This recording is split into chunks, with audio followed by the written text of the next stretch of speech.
I hate this rat, and if you fought him already, you probably hate him too. Now, if you're a whale who's playing Hush, you can delete him in like 15 seconds, which is very cool to see. But for all the rest of us, here's a guide on how to get through this without losing your sanity. Just like with any other boss, the first thing we need to do is decide how many beams we're going to use to kill him, and then what energy thresholds we're going to fire those beams at.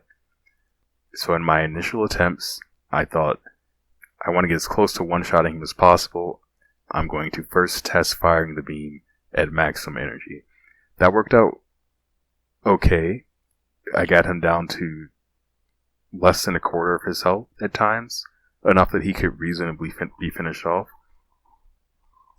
But it takes a long time to generate that kind of U energy. And now that Tess is out, we do have better methods available.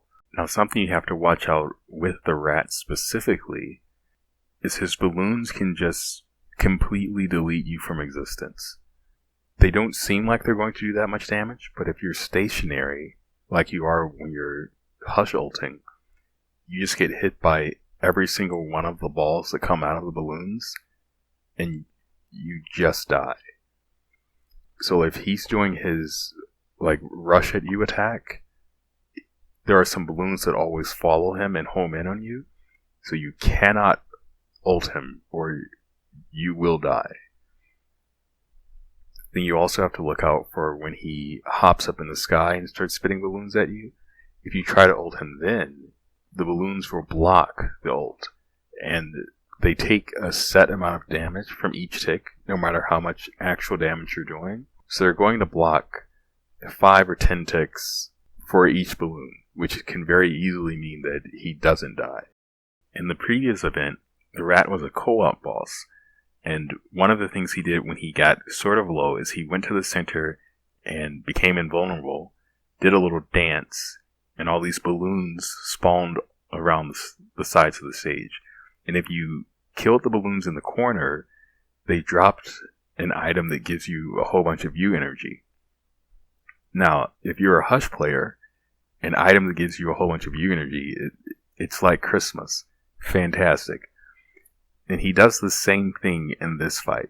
If you get him to under half, I think, he'll run to the center, become invincible for a little while, and he'll spawn those balloons in the corner.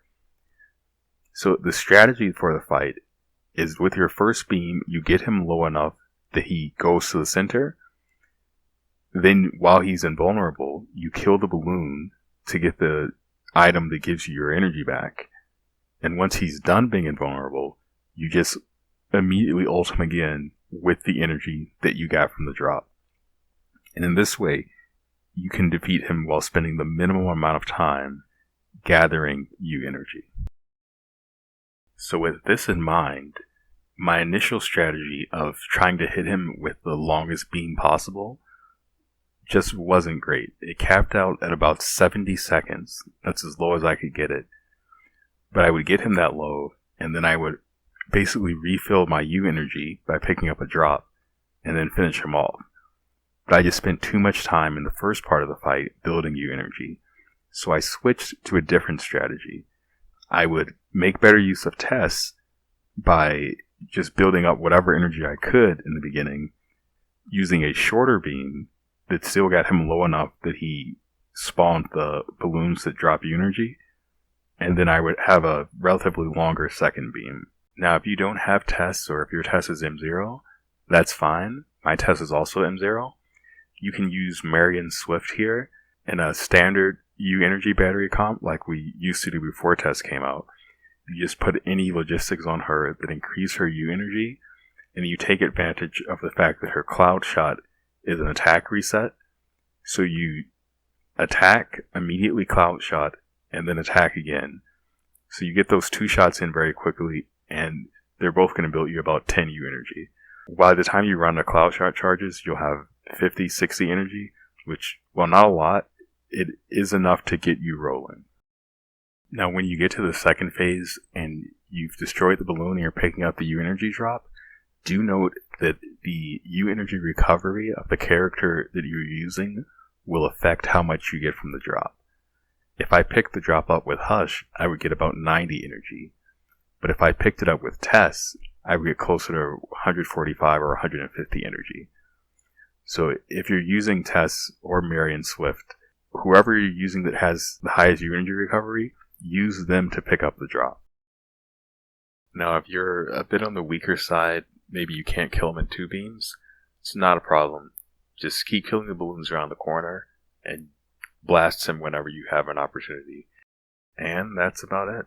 I'll leave you here with a copy of the best run that I've managed up to this point.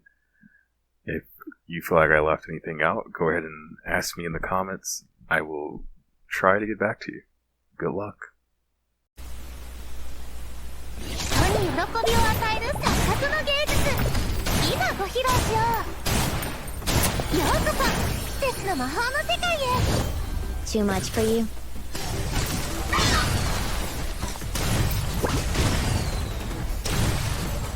That's close enough. はい、本日のラッキーさんは I've got you. Raise the pressure. Raise the temperature.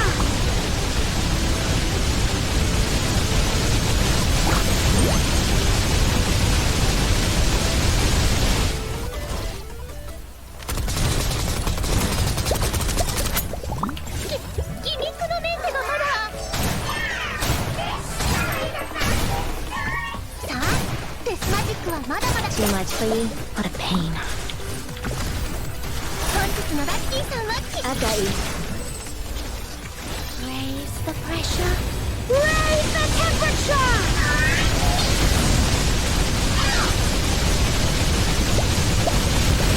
Species effectiveness in combat varies based on height difference with opponent.